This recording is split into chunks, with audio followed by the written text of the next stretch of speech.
Okay, this one's been a long time coming. 2 years ago when we made the boat tour video, I had this section on lighting and I promised a video on different lighting solutions we came up with on Fair Isle.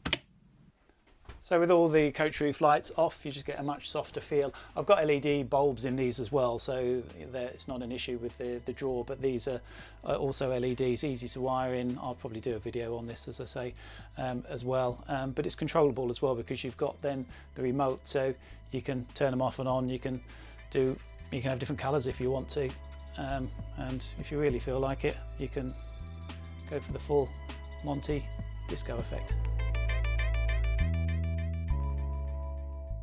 So better late than never, this video is looking at ways of getting enough light to see what you're doing, to find the things in the deepest cupboards, ways of fitting them easily, having them come on automatically, and fitting them in difficult places, even the fridge.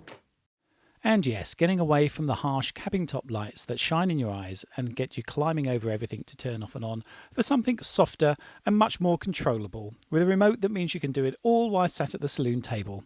Here's what we do. So the main lighting for the saloon are these LED strip lights, which I've stuck sort of top and bottom of the fiddles all the way around the boat. They just come on a reel. They're just basically a tape which is sticky backed. You can see. You can just pull the sticky off the back and stick them wherever you want. You don't want them stuck on view because you don't want the light in your eyes. You want it sort of either under something going up a wall so that it washes light onto surfaces. That's what makes it a nice sort of ambient light, really.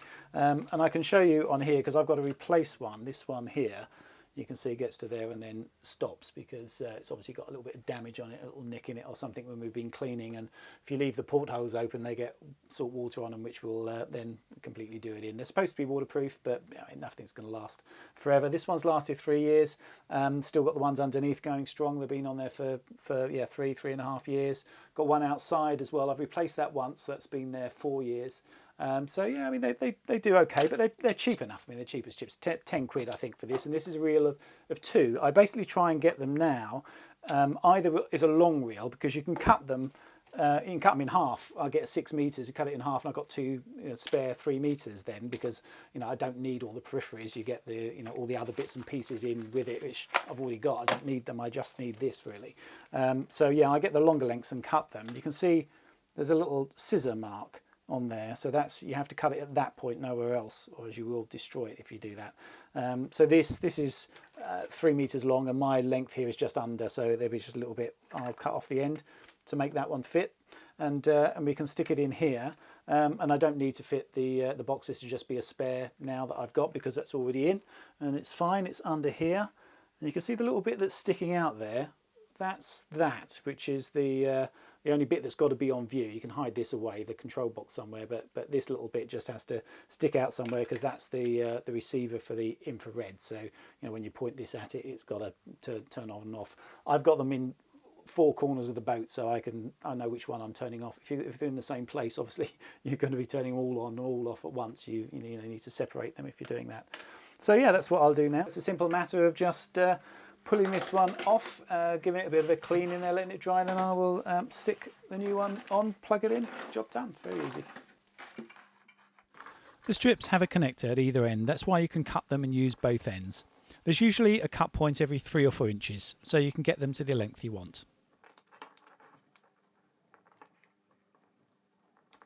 I tape the connector as they can work loose, and that's it. Stick it all down, job done. We have remotes velcroed in strategic places on the boat. There's one by the companionway hatch, as we have a strip outside in the doghouse. So the remote can obviously turn it off and on, but it can also turn them red for night sailing.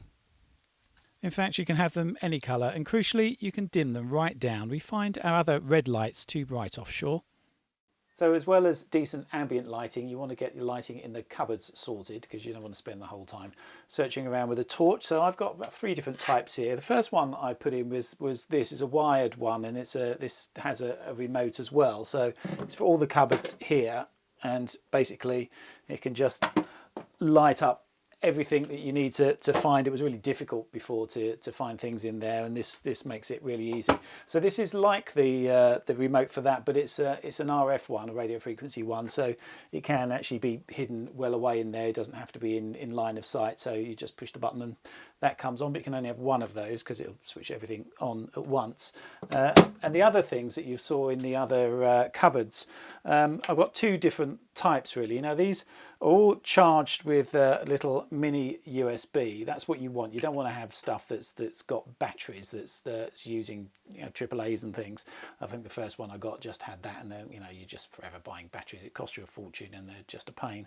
These are really good. I mean, they last for months, 3, 4, 6 months, some of them, depending on where they are. I mean, even this one, which is in the fridge, it lasts for at least 3 months before it needs a charge. You know, I just take them out every now and again, don't let them run down really, and just plug them into a mini USB and let them charge. And you can see it's got an on, an off, and then the auto function there. So when it's been dark for a little bit and then it opens up, the light comes on.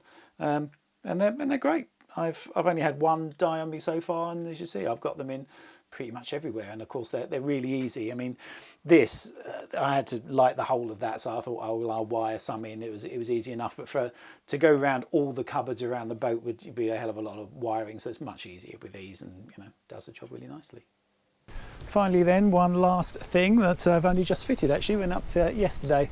This little dinky spotlight which is under our new solar arch. When I put the wires up with that, I ran a 12 volt up the backstay as well, and that goes first to this little PIR unit here.